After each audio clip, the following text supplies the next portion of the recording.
नमस्कार दोस्तों, मैं अखिलेश कुमार स्वागत करता हूं आपका अपने यूट्यूब चैनल मैथमेटिक्स में। दोस्तों, मेंसुरेशन का एक चैप्टर आता है जिसमें आज हम बात करने वाले हैं शंकु पर।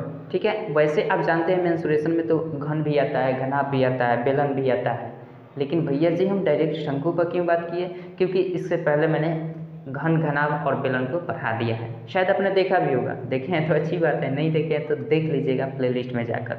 आज हम बात करेंगे शंकु पर। शंकु का है तो इंग्लिश में बोलते हैं कोन। ठीक है, और साथ ही साथ शंकु को और साथ ही साथ छिन्नक को भी हम लेकर चलेंगे। छिन्नक कैसा होता है, छिन्नक कैसा दिखता है। छिन्नक को इंग्लिश में कहें तो फ्रस्ट्रम कहते हैं। ठीक है, कैसा दिखता है, कैसा होता है। और शंकु कहें तो ये कैसा दिखता है, इसको भी हम दिखाएंगे आपको। ठीक है, बिल्कुल एकदम प्रैक्टिकली दिखाएंगे। जिस तरह से हमने बेलन को समझाया था ना आपको दिखाकर फिगर, उसी तरह से हम शंकु और छिन्नक दोनों को दिखाकर आपको समझाएंगे। ठीक है, बस वीडियो को देखते रहिएगा। और सबसे पहले हम बात कर लेते हैं शेप की। तो शेप वैसे अगर फिगर ड्रॉ करके आपको हम बताएं तो देखिए शेप कैसा होता है। अब देखिए, घबराइएगा, भागिएगा तो दिक्कत हो जाएगी, नहीं समझ पाइएगा, इसलिए ध्यान से समझिएगा। छिन्नक और शंकु दोनों को साथ लेकर चल रहे हैं, ताकि इस वीडियो में हम दोनों का फॉर्मूला जितने भी है ना सबको क्लियर करा देते हैं। और उसके बाद हम चैप्टर इसका जिस तरह से क्वेश्चन बनता है उसको हम आपको क्वेश्चन भी बनाकर दिखाएंगे। ठीक है, तो सबसे पहले हम दोनों को बात कर लेते हैं और तुलनात्मक रूप से हम देखेंगे, तभी मज़ा आएगा। तुलनात्मक रूप से देखेंगे तभी मज़ा आएगा, क्योंकि दोनों का शेप लगभग सेम होता है, लेकिन थोड़ा सा डिफरेंट होता है। क्या डिफरेंट होता है, चलिए उसको हम देख लेते हैं। तो अगर हम बात करें शंकु की, तो शंकु को हम इंग्लिश में क्या बोलते हैं भैया? शंकु को हम इंग्लिश में बोलते हैं कोन। क्या बोलते हैं? कोन। वो हिंदी वाला कोन नहीं, वो हिंदी वाला कोण होता है, कोण, जिसको हम एंगल बोलते हैं। लेकिन ये वाला कोण अलग है, इस CONE, इसको माने इसका मतलब क्या होता है? शंकु होता है। ठीक है, ये वाला कोण है। एक होता है हमारा छिन्नक। ठीक है, आधा न का छिन्नक, जिसको हम इंग्लिश में क्या बोलते हैं? फ्रस्ट्रम। क्या बोलते हैं? फ्रस्ट्रम। फ्रस्ट्रम। ठीक है, इंग्लिश में क्या बोलते हैं? फ्रस्ट्रम। हिंदी में क्या बोलते हैं? छिन्नक। दिखता कैसा है इसको हम देख लेते हैं। अब शेप में दोनों में अंतर हम देखते हैं। तो शंकु दिखता है कुछ इस प्रकार से, आप देख सकते हैं। शंकु जो है कुछ इस प्रकार से दिखता है। अगर आगे से कोई भी शंकु देखिएगा तो उसका शेप आपको इसी तरह से फिगर में अगर बनाकर दिखाया जाए तो इस तरह से होता है। ठीक है, इसके पीछे हम काल्पनिक एक वक्र खींच देते हैं जो इस प्रकार से कुछ होगा, जो कि ये वाला जो खींचे है ना, ये दिखेगा नहीं। किसी भी शंकु को देखिएगा तो उसका पश्च भाग दिखता नहीं है, तो उसको हम क्या किए हैं? ड्रॉ कर दिए हैं कि इमेजिन करते हैं कि इधर से भी कोई ना कोई इसके वक्र रेखा होगा। ठीक है, तो इसकी भी कुछ ना कुछ परिधि होगी, तो इस टाइप से दिखेगा अगर फिगर में हम ड्रॉ करके देखें तो। अगर वहीं छिन्नक की बात करें तो सिंपल इसी तरह से होता है। छिन्नक भी इसी तरह से होता है, लेकिन थोड़ा सा अंतर क्या होता है सो हम आपको बताएंगे। ये भी कुछ इसी प्रकार से दिखेगा। ठीक है, और इसमें भी हम ऐसा कर डालते हैं। ठीक है, दिखेगा वैसे ही। इसमें भी त्रिज्या होंगी, इसमें भी हाइट होंगी, इसमें भी त्रिज्या, इसमें भी हाइट होगा। लेकिन चलिए, अब इसमें अंतर क्या है भैया? ये भी शेप उसी तरह दिख रहा है, ये भी शेप उसी तरह दिख रहा है, तो भैया अंतर क्या है? अंतर है, लेकिन कब? अभी तो अंतर नहीं दिख रहा है। अंतर इसको हम कर देते हैं, एक काम कर देते हैं हम, इसको हम यहाँ से काट देते हैं। ठीक है, जब काट देंगे तो इसका सरफेस कुछ इस प्रकार से अग्रभाग से दिखेगा। आगे से देखिएगा इस सरफेस को तो इस प्रकार से दिखेगा। हम कल्पना कर लेते हैं इसके पीछे भी कुछ इस प्रकार से होगा। ठीक है, पीछे भी इस प्रकार से होगा। तो इसमें और इसमें अब डिफरेंट तो पता चल गया। यहाँ पे कर्नर बन रहा है, कोना बन रहा है, एकदम नुकीला भाला, फट जाइए नहीं तो हल जाएगा।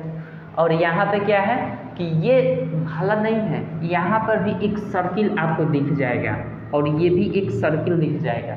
ठीक है, सर्किल पृष्ठ दिखेगा, यहाँ सर्किल नहीं दिखेगा आपको, बिल्कुल एंगल रहेगा। समझ रहे हैं? इसका अंतर आप समझ गए। अब रह गई बात कि सब में, दोनों में फार्मूले में क्या अंतर होता है, किस प्रकार से हम इस फार्मूले को याद रख पाएंगे इजिली। अगर शंकु का फार्मूला आपको याद हो जाता है तो आप इजिली आप छिन्नक फ्रस्ट्रम का फार्मूला याद रख सकते हैं। चलिए हम इसको देख लेते हैं फार्मूला। इसमें और कुछ है, इसको भी डिनोट कर लेते हैं। इसको हम ऐसा जब करते हैं तो इसको हम बोलते हैं क्या? H। इसको हम H बोलते हैं ऊंचाई। और यहाँ मान लीजिए कि कोई वृत्ताकार पृष्ठ होगा, अभी हम आपको दिखाएंगे दिखाएंगे कि ये वास्तव में सर्किल ये होता कैसा है, शंकु और छीनक कैसा होता है। ठीक है, यहाँ पे सेंटर हो जाता है, यहाँ से यहाँ त्रिज्या हो जाएगा। तो मान लेते हैं इसको बड़ा आर त्रिज्या मान लेते हैं, कोई दिक्कत नहीं है। यहाँ से हम मान लेते हैं ये भी सरफेस इस प्रकार से आएगा, तो ये ऊंचाई का काम करेगा, यानी इसको हम इंच से डिनोट कर देते हैं। यहाँ से यहाँ कर देते हैं आर, छोटा बार, कोई दिक्कत नहीं है, बड़ा छोटा कुछ भी कर सकते हैं, इसमें कोई दिक्कत नहीं है। इसको बोलते हैं एल, एल कहें तो स्लांट हाइट। क्या बोलते हैं इसको इंग्लिश में? स्लांट, HEIGHT, स्लांट हाइट बोलते हैं, यानी तिर्यक ऊंचाई।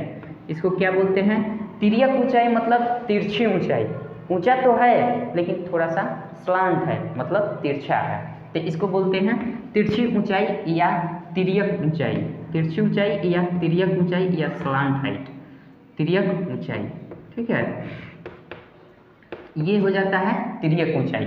उसके बाद ये जो सरफेस बनता है ये कैसा होता है भैया? ये वृत्ताकार सरफेस होता है, यानी सर्किल होता है। क्या होता है? सर्किल होता है। इसमें भी ये वृत्ताकार सरफेस होता है ऊपर की तरफ, ये भी क्या होता है? सर्किल होता है। तो आप कहेंगे कि एक बात बताइए, जब इसमें भी 2 सर्किल है, एक वक्र पृष्ठीय क्षेत्र है, तो इसमें भी क्या है? इसमें भी 3 पृष्ठ है और बेलन में भी हमारा 3 ही पृष्ठ है। लेकिन अंतर को हमें समझते हुए इस फिगर का जो भी निकालना हो, एरिया निकालना हो, संपूर्ण पृष्ठीय क्षेत्रफल निकालना हो, जो कुछ भी निकालना हो, हम इसके सर्किल को देखते हुए, इस फिगर को देखते हुए करेंगे।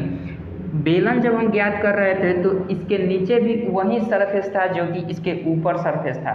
इस नीचे वाले सरफेस की जितनी एरिया थी, जितनी इसका डायमीटर था, जितना त्रिज्या था, जितना व्यास था, उतना ही ऊपर वाला का था। लेकिन इसमें क्या है? इसके आधार में जितना सरफेस चौड़ा है, जितना इसकी रेडियस है, ये रेडियस इसमें नहीं है। तो इसमें कितने रेडियस हो रहे हैं? इसमें 2 रेडियस, एक बड़ा वाला ले लेते हैं, एक छोटा वाला, एक बड़ा वाला रेडियस। ठीक है, तो यहाँ पे 2 सर्किल दिख रहा है, तो भैया जी 2 रेडियस होगा। यहाँ केवल और केवल एक ही सर्किल सरफेस दिख रहा है, तो एक ही त्रिज्या होगी। समझ रहे हैं? अब इसमें क्या था कि ये बिल्कुल सीधा था, तो इसमें स्लांट हाइट तो कहीं दिख ही नहीं रहा है, बिल्कुल परपेंडिकुलर हाइट दिख रहा है, यहाँ पे यही ना दिख रहा है। तो इसी को हम एच बोलते हैं। लेकिन ये बेलन में, बेलन को मैंने स्पष्ट तरीके से बेलन और खोखला बेलन दोनों का तुलना करके मैंने बताया। वीडियो आप देख सकते हैं चैनल पर जाकर, ठीक है, प्ले लिस्ट में। तो इस पर हम बेलन पर बात नहीं करेंगे। इन दोनों सरफेस में हमें क्या करना है? इन दोनों फिगर में हमें ये अंतर दिखाना है कि इसमें 2 सर्किल आएंगे, इसमें केवल और केवल 1 सर्किल आएंगे, और ये हो जाता है शंकु और ये हो जाता है फ्रस्ट्रम। ठीक है, अब देखिए इसमें क्या होगा? ये त्रिज्या होगी, ये हाइट होगी। इसका फॉर्मूले पर अगर हम बात करें, इसके फॉर्मूले की, तो सबसे पहले हम दिखा देते हैं आपको फिगर। ये देखिए, हमने 2 फिगर लेकर आए हुए हैं और ये हमने खुद से बनाया है लकड़ी का, ताकि आप लोग को हम बेटर तरीके से समझा सकें। ठीक है, बस ये आप लोगों के लिए मैंने इतना मेहनत किया। इसको जानते हैं कैसे किए हैं? दाब से काट कर, इसको छील छाल कर अपने तरफ से मतलब प्रयास किए हैं कि बिल्कुल ये छिन्नक बन जाए। ये वाला छिन्नक है, समझ रहे हैं ना? आप तुलना तो कर सकते हैं। ये भैया जी, अरे चूट मत जाना भाई, ये देखिए, ये हमारे शंकु महाराज और ये छिन्नक महाराज। ये कौन महाराज? ये फ्रस्ट्रम महाराज। तो इन दोनों में अंतर आप देख पा रहे हैं ना? क्या अंतर है? बिल्कुल जिस तरह से हमने फिगर बनाया उसी तरह से हमने फिगर लेकर यहाँ पे आए हैं। थोड़ा सा आपको दिखने में ये लग रहा होगा, जानते हैं किस तरह से? आपको लग रहा है इस तरह से, ये आपको इस तरह से दिख रहा होगा। ठीक है, आपको इस तरह से दिख रहा होगा ये वाला, क्योंकि ये सीधा नहीं है, थोड़ा सा डाउन ऐसे चला आया है, जबकि ये बिल्कुल सीधा होना चाहिए। तो थोड़ा भैया यहाँ पे हमें छीलना पड़ेगा, तो छीलने में दिक्कत हो रही थी, तो हम सोचे कि छोड़ देते हैं। आप लोग तो समझदार हिले हैं, तो ये समझ लीजिए, ये वक्र नहीं है बल्कि बिल्कुल स्लांट है। ठीक है, बिल्कुल ये स्लांट हाइट है इस तरह से। वैसे देखा जाए तो ये वक्र लग रहा है ऐसे, लेकिन इसको आप स्लांट मानिएगा। ये मैंने जो बनाया है इसमें थोड़ा सा और कारीगरी करनी थी मुझे, लेकिन मैंने किया नहीं है। ये कारीगरी को आप समझ जाइएगा। ठीक है, उदाहरण के लिए आपको मैंने दिखाने के लिए। अब बात करते हैं कि पहले इसकी बात कर लेते हैं, उसके बाद इससे हम तुलना करके इसके जितने भी फार्मूले हैं सबको याद कर लेंगे। ठीक है, तो चलिए फार्मूले पर आते हैं। फार्मूला कैसे बनता है और फार्मूला हमें याद रखने के तरीके को सीखना है। जो भी फार्मूला है उसको याद करने के तरीके हम सीखेंगे इस वीडियो में। तो सबसे पहले अगर हम बात कर लेते हैं शंकु के आयतन की, ठीक है। शंकु की अगर बात करते हैं, पहले शंकु पर बात कर लेते हैं, उसके बाद हम आपको तुलना करके बताएंगे कि इसमें क्या फार्मूले होते हैं इसके अतिरिक्त, ठीक है, मतलब इसके तुलना में। तो शंकु के आयतन जब भी निकालना होता है तो हम क्या करते हैं, सिंपल सा पाई 1/3 कर देते हैं। इसमें एक काम करते हैं, पाई r² h होता है, ठीक है। पाई r² h तो आप जानते हैं बेलन का भी क्षेत्रफल होता है पाई r² h, लेकिन इसमें हम क्या करते हैं, शंकु में जब भी पढ़ते हैं तो 1/3 इसमें लगा लेते हैं। क्या 1/3 पाई r² h, आप ध्यान रखिएगा। अब रह गई बात कि यहाँ पे आयतन 1/3 पाई r² h हो गया, तो इसका हम किए क्या है, देखिए 1/3 रहने देते हैं, ठीक है। पाई r² मतलब ये शंकु है, तो पाई r² कहाँ से आ गई भैया, पाई r² कहाँ से आ गया, पाई r² ये वाला हुआ सरफेस, ठीक है। कैसा सरफेस दिख रहा है देख लीजिए, ये सरफेस आपका वृत्ताकार बिल्कुल सर्किल दिख रहा है। तो ये सर्किल जब है तो इसका एरिया कितना हो जाता है, इसका एरिया पाई r² हो जाता है। तो वहीं पाई r² यानी हम क्या कर देते हैं, इसके आधार है ना, जो भी वस्तु जिस पर अड़ी रहती है, जिस पर खड़ी रहती है, जिस पर पड़ी रहती है, उसी को हम आधार बेस बोलते हैं, ठीक है। तो जब ये बेस हो गया तो ये किस पर बेस, तो इसका बेस कैसा है, किस शेप में इसका बेस है, इसका बेस आपका वृत्ताकार शेप में है, सर्कुलर है। तो जब सर्कुलर होगा तो जाहिर सी बात है सर्किल का एरिया क्या होता है, पाई r²। तो हम पाई r² ये कर देते हैं, और इसमें इसके ऊंचाई से ठीक इसके बीचों बीच जो रेखा जाएंगी ना, इसके अंदर एज्यूम कर लीजिए, जो कि मैंने यहाँ पे फिगर जो बनाया था, ये वाला जो फिगर है शंकु का, तो ये वाला जो हाइट है इसके ठीक मध्य भाग से जो हाइट जाएगी, इसी हाइट से हम क्या कर देते हैं, इसमें गुना कर देते हैं इसके एरिया में। ये वाला जो सरफेस है नीचे जैसा ये वाला है, तो ये वृत्ताकार सरफेस है, इसके एरिया में हम जब हाइट से गुना कर देते हैं तो ये निकल जाता है आयतन, ठीक बा, यानी 1/3 पाई r² h हो जाता है। देखिए अपने लैंग्वेज में हम आ जा रहे हैं बार बार, क्योंकि मैं क्या बोलते हैं बिहार से बिलोंग्स करता हूँ तो भोजपुरी आ ही जाती है। अभी आपको बोल दिए क्या, ठीक बा, कोई दिक्कत नहीं है। जो लोग समझते हैं भोजपुरी वो तो मज़ा लेंगे, जो नहीं समझते हैं उनको थोड़ा सा बोरिंग लगेगा, चलिए हटाइए उसको। तो आयतन हम क्या करते हैं, जब भी इसके आधार के क्षेत्रफल में इसके ऊंचाई से ठीक गुना कर देते हैं तो ये हमारा आ जाता है क्या, आयतन, ठीक है। और वक्र पृष्ठ के क्षेत्रफल की बात करते हैं, वक्र पृष्ठीय क्षेत्रफल। तो वक्र पृष्ठीय क्षेत्रफल क्या होता है, वक्र पृष्ठीय क्षेत्रफल का मतलब होता है, यानी हम सिंपल क्या कर देते हैं, 1/2 कर देते हैं, और इसमें 2 पाई r इसके परिधि से भाग कर देते हैं, सॉरी गुना कर देते हैं, और इसमें इसके तिर्यक ऊंचाई से जब गुना कर देते हैं तो हमारा निकल जाता है क्या, ये निकल जाता है हमारा वक्र पृष्ठीय क्षेत्रफल। क्या करते हैं, 2 पाई r क्या होता है, वृत्त की परिधि बराबर क्या होता है, 2 पाई r होता है। तो ये बेस है, ये बेस कैसा है, वृत्ताकार है, तो इस वृत्त की टोटल परिधि कितनी हुई, तो 2 पाई r हुई। इस टोटल परिधि में जब हम स्लांट हाइट से गुना करते हैं, स्लांट हाइट मतलब तिर्यक ऊंचाई से गुना करते हैं, जिसको हमने यहाँ पे l मान रखा है, तो हमारा क्या निकलता है, इसके वक्र पृष्ठ का क्षेत्रफल, जो कि इस तरह से वक्र पृष्ठ बना हुआ है, सिंपल ये वाला जो वक्र पृष्ठ बना हुआ है ये वाला, यही सारा पृष्ठ का क्षेत्रफल एरिया हमारा निकल कर आ जाता है चारों बगल से, ठीक है, चारों बगल से। तो ये क्षेत्रफल हमारा निकल कर आ जाता है किससे, 1/2 गुना 2 पाई r, चूँकि वृत्त की परिधि होती है, और इंटू l कर देते हैं। तो यहाँ से 2 से 2 खत्म हो जाता है, तो हमारा क्या बच जाता है, ओवरऑल बचता है पाई r l, क्या बचता है, पाई r l बच जाता है। इसमें कोई दिक्कत नहीं है, समझ रहे हैं बातों को। तो यहाँ से वक्र पृष्ठीय क्षेत्रफल का फॉर्मूला आपसे पूछा जाए तो क्या बताएंगे, पाई r l, ठीक है। आयतन पूछा जाए तो 1/3 पाई r² h। अब रह गई बात कि संपूर्ण पृष्ठीय क्षेत्रफल क्या होता है, संपूर्ण पृष्ठीय क्षेत्रफल।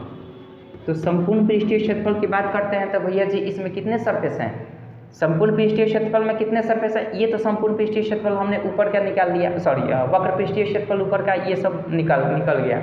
इसमें हम क्या करेंगे, संपूर्ण पृष्ठीय क्षेत्र में एक ये क्षेत्र है, 2 ही क्षेत्र इसमें दिख रहा है, एक तो वक्र पृष्ठीय क्षेत्रफल दिख रहा है और दूसरा ये वृत्ताकार क्षेत्र दिख रहा है। तो सिंपल इसको और इस सरफेस को हम जोड़ देते हैं तो ये क्या निकल जाता है, संपूर्ण पृष्ठीय क्षेत्रफल निकल जाएगा कि नहीं। तो यहाँ से हम क्या करेंगे, वक्र पृष्ठीय क्षेत्रफल में यानी पाई r l में हम क्या जोड़ देंगे, पाई r² जोड़ देंगे, क्योंकि ये वृत्ताकार क्षेत्र इसका क्षेत्रफल तो हमने निकाल दिया, पाई आर एल होता है वक्र पृष्ठ का क्षेत्रफल। तो वक्र पृष्ठ के क्षेत्रफल में हम इसके आधार के क्षेत्रफल को जोड़ देते हैं तो ये निकल जाता है संपूर्ण पृष्ठ का क्षेत्रफल। तो यहाँ हम जोड़ देंगे पाई आर स्क्वायर, कोई दिक्कत नहीं है। पाई आर स्क्वायर जब जोड़ देंगे तो ये निकल जाएगा। यहाँ से अगर कॉमन लेना चाहते हैं तो ले सकते हैं पाई इंटू आर, हम कॉमन आसानी से ले सकते हैं। क्या लिख सकते हैं?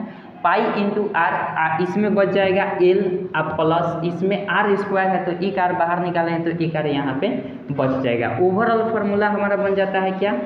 पाई r into l plus r, यानी ओवरऑल देखा जाए तो आयतन बराबर 1/3 पाई आर स्क्वायर एच होता है, वक्र पृष्ठीय क्षेत्रफल पाई आर एल होता है, संपूर्ण पृष्ठ का क्षेत्रफल क्या हो जाएगा? Pi r into l plus r होता है। अब रह गई बात है कि इसमें हम इतने फार्मूला, शंकु के 3 फार्मूला जो है इंपॉर्टेंट है। अब देखिए, अब कहने का मतलब यहाँ से यहाँ त्रिज्या होती है, ठीक है। यहाँ से आपको पूछ दिया जाए, इसको हम आर बोलते हैं, इसको एच बोलते हैं और ये एल हो गया, ठीक है। तो एक तरह से ये देखा जाए परपेंडिकुलर है तो जाहिर सी बात है भैया जी कि ये बन रहा है कौन सा? समकोण त्रिभुज बन रहा है। तो जब भी समकोण त्रिभुज बनेगा तो कर्ण बराबर क्या हो जाएगा? कर्ण, जिसको हम एल बोलते हैं, यहाँ पे स्लांट हाइट बोलेंगे।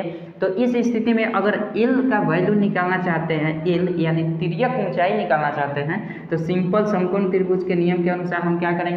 इसमें एच स्क्वायर जो आर स्क्वायर निकाल, दोनों का स्क्वायर करके जोड़कर उसका रूट निकाल दो, ठीक है। एल एच स्क्वायर और प्लस आर स्क्वायर, तो यहाँ से हमारा निकल जाएगा क्या? एल, ठीक है। आप इसको ऐसा नहीं कर सकते हैं तो एल स्क्वायर बराबर एच स्क्वायर जो आर स्क्वायर वही बात होगी। तो इससे आप एल निकाल सकते हैं। अगर आपका त्रिज्या दिया गया है और हाइट दिया गया है, आपसे पूछ दिया जाए कि एल तिर्यक ऊंचाई क्या है, तो आप इस फॉर्मूले से निकाल सकते हैं, कोई दिक्कत नहीं है। अब देखिए, इसी बेस पर हम इसका टोटल छिन्नक जो है, छिन्नक वाला फिगर, उसको हम आपको दिखा देते हैं।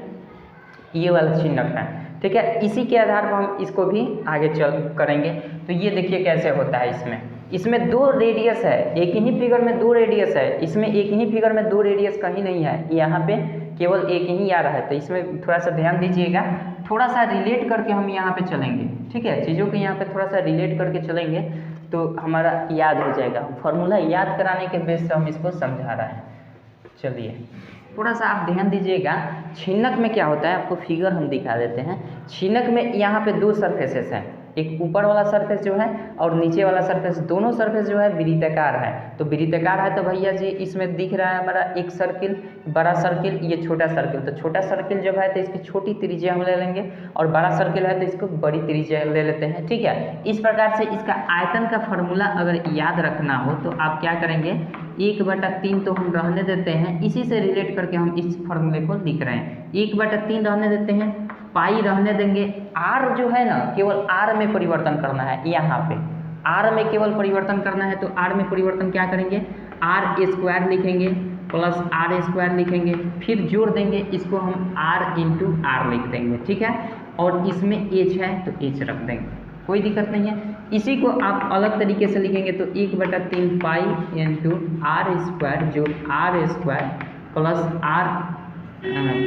आर इंटू आर और यहाँ पे एच कर सकते हैं। इसी चीज़ को दोबारा इधर एच न लिखकर आप चाहे तो यहाँ भी 1/3 पाई एच इंटू आर स्क्वायर जोड़ आर इंटू आर कर सकते हैं। बड़ा त्रिज्या और छोटा त्रिज्या का एक बार स्क्वायर करके जोड़ दीजिए, बड़ा का त्रिज्या का स्क्वायर, छोटा का त्रिज्या का स्क्वायर, फिर इन दोनों का त्रिज्या का गुना करके प्लस में ऐड कर देना है। अब पाई एच पहले कर देना है, या फिर आप चाहें तो इधर भी एच कर सकते हैं, इसमें कोई दिक्कत नहीं है। अब रह गई बात कि यहाँ पे हमारा आ रहा है वक्र पृष्ठीय क्षेत्रफल। तो भैया वक्र पृष्ठीय क्षेत्रफल इसमें कितना आ रहा है? ये वक्र पृष्ठीय क्षेत्रफल है, इसमें ये वक्र पृष्ठीय क्षेत्रफल है। तो सिंपल सी बात है, यहाँ जिस तरह से निकला है ना उसी तरह से यहाँ पे भी करेंगे तो क्या हो जाएगा हमारा वक्र पृष्ठीय क्षेत्रफल। इसमें खास कोई अंतर नहीं होता है। वक्र पृष्ठीय क्षेत्रफल बराबर हम लिख सकते हैं पाई आर एल है ना, तो आर को हम क्या करेंगे? इसमें तो क्या था, केवल एक ही आर था तो पाई आर एल हो गया,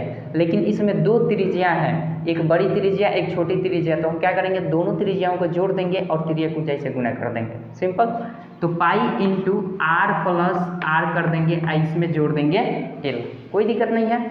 तो यहाँ से आपका निकल जाता है क्या? वक्र पृष्ठ का क्षेत्रफल। ये जितने भी सरफेसेस आपको दिख रहे हैं तो इसका क्षेत्रफल निकल जाता है, ठीक है।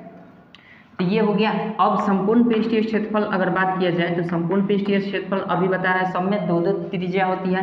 तो अब देखिए हमने निकाल दिया इसका वक्र पृष्ठीय क्षेत्रफल। इस शंकु का वक्र पृष्ठीय क्षेत्रफल जब निकल गया, ये वाला सरफेस का पूरा क्षेत्रफल निकल गया कितना, pi into r plus r into l निकल गया। इसमें हम क्या करेंगे, इस सरफेस के एरिया को और इस सरफेस के एरिया को जोड़ देंगे तो जाहिर सी बात है तीनों सरफेस की एरिया हमारा जुड़ जाएगी तो संपूर्ण पृष्ठीय क्षेत्रफल हो जाएगा। तो एक काम करते हैं, हम इसका एरिया कैसे निकालेंगे, छोटा सरफेस है तो भैया जी जब छोटा सरफेस है तो इसकी एरिया छोटा आर से कर लेते हैं, यानी पाई और छोटा आर स्क्वायर कर देते हैं, और इसको पाई अब बड़ा आर स्क्वायर कर देंगे तो हमारा क्या निकल जाएगा, पाई आर स्क्वायर अब प्लस पाई आर स्क्वायर। एक छोटा त्रिज्या को ले रहा है, एक ये बड़ा वाला सरफेस का एरिया और छोटा वाला सरफेस का एरिया को दोनों को जोड़ दे रहा है, सिंपल, और कुछ नहीं कर रहा है। तो यहाँ संपूर्ण पृष्ठीय क्षेत्रफल निकलकर हमारा आ जाता है। तो कैसे, अगर यहाँ पे थोड़ा सा और विस्तार करना चाहें तो आप कॉमन ले सकते हैं, क्या, पाई यहाँ पे कॉमन हमें दिख रहा है और यहाँ से कर देते हैं, पाई जब कॉमन ले लेंगे तो ये बच जाएगा r plus r into l, अब प्लस यहाँ से पाई खत्म हो गया तो ये हो जाएगा आर स्क्वायर, और यहाँ भी पाई खत्म तो ये हो जाएगा आर स्क्वायर। ये ओवरऑल आपका आंसर, ये ओवरऑल आपका क्या हुआ, फार्मूला तैयार हो गया, किसका, छिन्नक का संपूर्ण पृष्ठीय क्षेत्रफल का फार्मूला ये तैयार हो गया।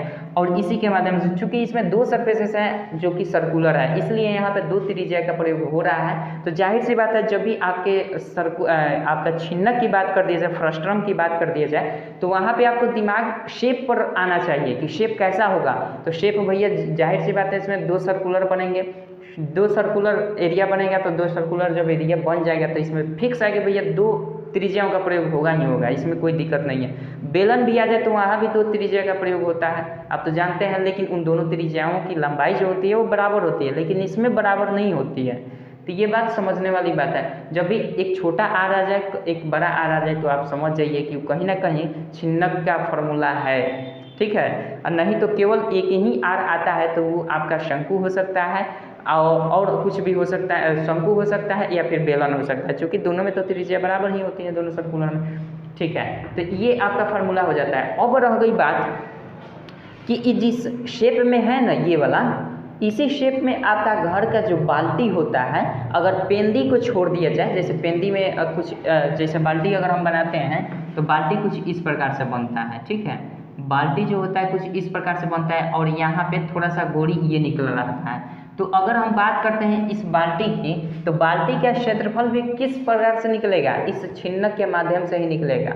बाल्टी का अगर संपूर्ण पृष्ठीय क्षेत्रफल, इसका आयतन, इसका कुल इसका वक्र पृष्ठीय क्षेत्रफल निकालना चाहते हैं तो इसी फार्मूले के माध्यम से आपको निकलेगा, छिन्नक के माध्यम से, फ्रस्ट्रम के माध्यम से। लेकिन थोड़ी सी बात यहाँ पे ध्यान रखनी होती ये है कि बाल्टी का जो पेंदी होता है ना वो केवल नीचे ही होता है, ऊपर नहीं होता है, ठीक है। बाल्टी का जो पेंदी होता है वो नीचे ही होता है। जैसे इस प्रकार से अगर देखा जाए तो ये नीचे पेंदी का एक ही एरिया हम जोड़ते हैं जो कि छोटा होता है। देखिए बाल्टी जब भी होता है तो नीचे आकर मुड़ जाता है, यानी नीचे उसका जो एरिया होता है वृत्ताकार एरिया वो कम होता है। तो कहीं ना कहीं हमारा वृत्ताकार एरिया कम वाला जो होता है तो वो तो पेंदी रहता ही रहता है क्योंकि वो बेस होता है। तो उस स्थिति में अगर आपसे पूछ दिया जाए कि बताइए कि बाल्टी का क्षेत्रफल, संपूर्ण पृष्ठीय क्षेत्रफल कितना होता है, तो बाल्टी का संपूर्ण पृष्ठीय क्षेत्रफल अगर निकालना चाहते हैं तो आप सिंपल यहाँ से कर देंगे, बाल्टी का संपूर्ण पृष्ठीय क्षेत्रफल,